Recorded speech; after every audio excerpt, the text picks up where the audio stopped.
Today's video is sponsored by Javi Coffee. Javi is a great way to make all sorts of coffee, beverages, and desserts easily with just a splash. Use code ANADI, ANADI, at checkout for a discount.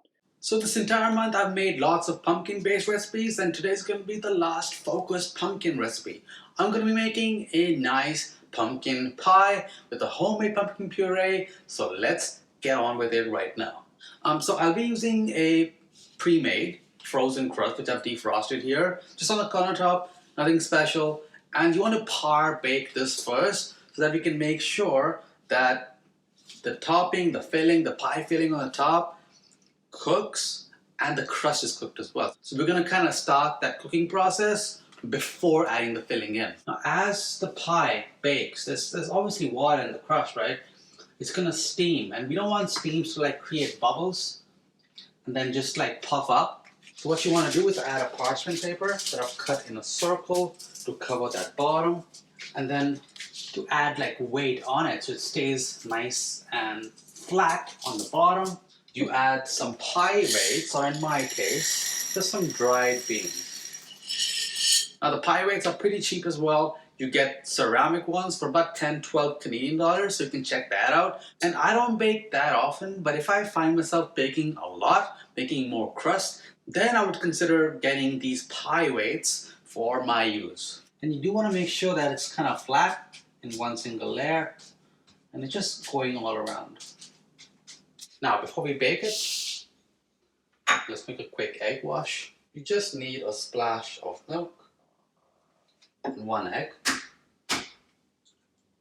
Mix that up.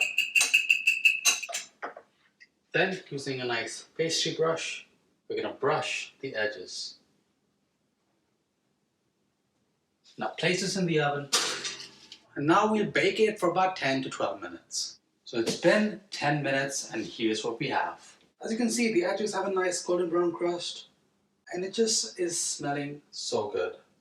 So I'm going to remove the beans. We're going to bake this for a bit longer to cook the bottom, but before that, just prick some holes with a fork. And now we'll bake this for about 8 to 10 more minutes. Now, while that bottom of the pie finishes to cook, let's add in our condensed milk into a large bowl for our pie filling. Now you can also make this with evaporated milk, but usually evaporated milk is not sweetened. So you'll also have to add some sugar with evaporated milk. Then we'll add in our eggs. Then we'll add about 15 ounces of pumpkin. This is from my homemade puree where I used sugar pumpkin. You cut them in half. You bake it in the oven for about 45-50 minutes, and then you let it cool down. You peel it, add a touch of water, and you blend it. And that's all you get. And you get a nice smooth texture just like that.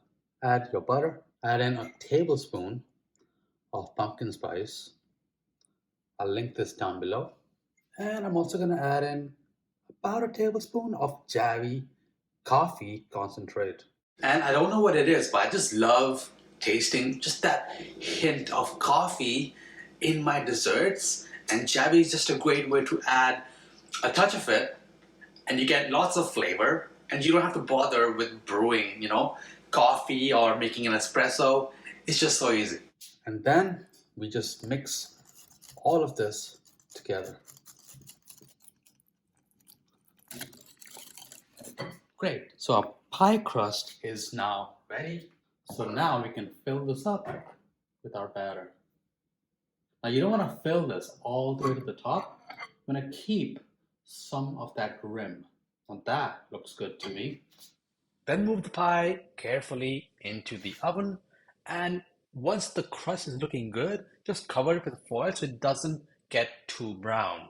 Once the pie is ready, like right now, it'll have a nice bloom just like this, golden brown crust, and if you like kind of touch it, it'll be bouncy.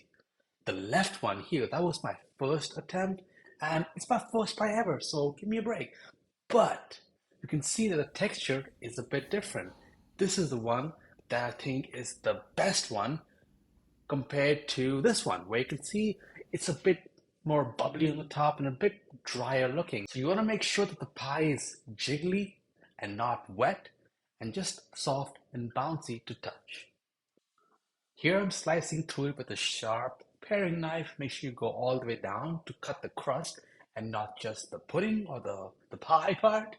And you should be able to lift it carefully with the knife as well. I just used that because it was so delicate and I didn't want to break the pastry. That is looking like a beautiful slice of pie. And while I topped it with whipped cream, you can have it with ice cream, chocolate drizzle, some pumpkin spice, and the list just goes on and on. But here's what we have for now.